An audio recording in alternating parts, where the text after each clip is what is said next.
nasi sama banyak dengan sotong. Ui, tepung dia. Yang ni kalau banyak macam ni berapa? Sponsor sekarang ni 18.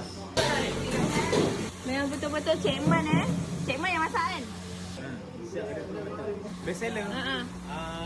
Nasi udang, nasi goreng udang, nasi goreng sotong. Paling key nasi ayam lah, susu semua. Nasi ayam daripada bapak dia.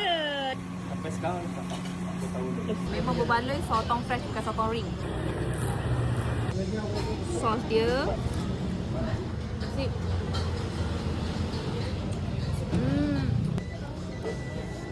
Dia bagi telur gedik. Makan dengan nasi. Udang ni harga dia 18 ke 19 mengikut saiz udang. Tengok berkilat-kilat macam ni.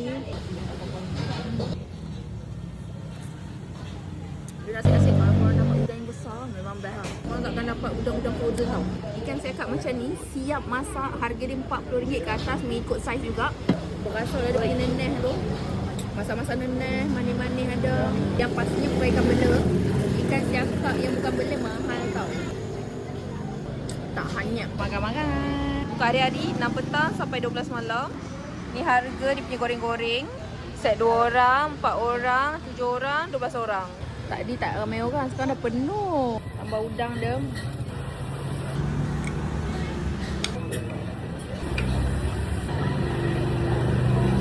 Cakap, portion dia macam 2 orang makan. Itu sangatlah banyak. Dia dah tengah kenyang gila. Korang search je Cargo Sungai Pinang Besar. Situ Cargo, sini kedai dia. Sana Arena Sungai Pinang. Korang nampak apartment ke flat yang ni?